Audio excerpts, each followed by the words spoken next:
Assalamualaikum warahmatullahi wabarakatuh. Perkenalkan, nama saya Muhammad Farid Syamsuar, kelas PTIKB dengan NIM 229502072, angkatan 2020, jurusan Teknik Informatika dan Komputer, Fakultas Teknik Universitas Negeri Makassar.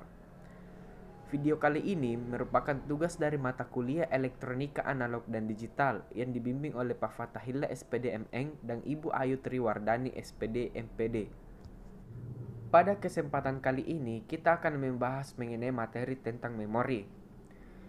Memori adalah bagian dari komputer yang berfungsi untuk menyimpan data dan program. Elemen dasar memori adalah flip-flop. Setiap flip-flop menyimpan sebuah bit data, sehingga untuk menyimpan data n bit diperlukan n buah flip-flop yang disusun sedemikian rupa dalam bentuk register. Memori 4 bit. Beberapa tipe flip-flop dapat digunakan untuk membuat suatu register. Jika DFF digunakan untuk membentuk register memori 4 bit, susunannya dapat dilihat pada gambar di bawah ini. Random Access Memory atau RAM. RAM dapat mengingat informasi yang pernah dimasukkan. Informasi yang dimasukkan berupa 0 dan 1 ke dalam memori. Informasi inilah yang dapat dibaca atau dipanggil kembali. RAM IC statik dan dinamik. IC RAM di semikonduktor dibagi ke dalam jenis statik dan dinamik. RAM statik menyimpan data dalam suatu elemen seperti flip-flop. IC RAM dinamik menyimpan keadaan logika sebagai muatan listrik dalam peralatan MOS. Read-only memory atau ROM. ROM digolongkan sebagai memori yang tidak mudah hilang karena data memori ini tidak akan hilang meskipun daya dimatikan. ROM juga digunakan untuk memecahkan masalah logika terkombinasi. PROM dapat berfungsi seperti halnya ROM, tetapi PROM dapat diprogram oleh pengguna maupun pabrik. EPROM. Pada EPROM, pengguna dapat menghapus data yang telah tersimpan dan mengubah programnya. EEPROM dapat dihapus dan diprogram ulang di tempat dengan menggunakan isyarat elektrik yang sesuai. Memori inti magnetik. Pada komputer digunakan dua jenis memori, yaitu memori semikonduktor dan memori inti magnetik. Memori inti magnetik merupakan metode penyimpanan data yang tahan lama dan umumnya digunakan dalam memori pusat pada suatu komputer.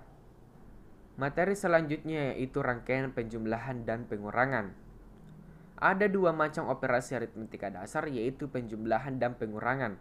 Rangkaian penjumlahan berfungsi menjumlahkan dua buah bilangan yang telah dikonversikan menjadi bilangan-bilangan biner. Rangkaian pengurangan yang berfungsi mengurangi dua buah bilangan biner. Adder atau penambahan terdiri dari half adder dan full adder. Subtraktor atau pengurangan terdiri dari half subtraktor dan full subtraktor. Half adder. Half adder suatu rangkaian penjumlahan sistem bilangan biner yang paling sederhana.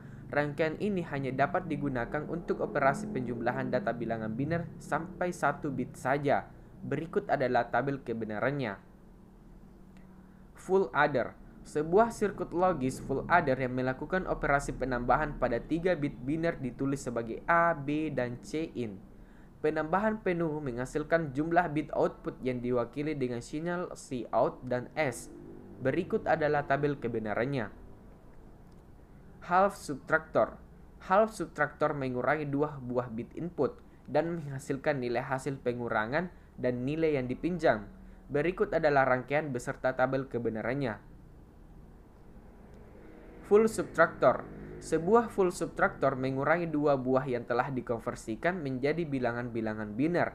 Masing-masing bit pada posisi yang sama saling dikurangkan. Full subtraktor mengurangi dua bit input dan nilai borrow out dari pengurangan bit sebelumnya. Berikut adalah rangkaian digital full subtraktor beserta tabel kebenarannya. Itulah yang dapat saya sampaikan mengenai materi tentang memori. Kurang dan lebihnya mohon dimaafkan. Wassalamualaikum warahmatullahi wabarakatuh.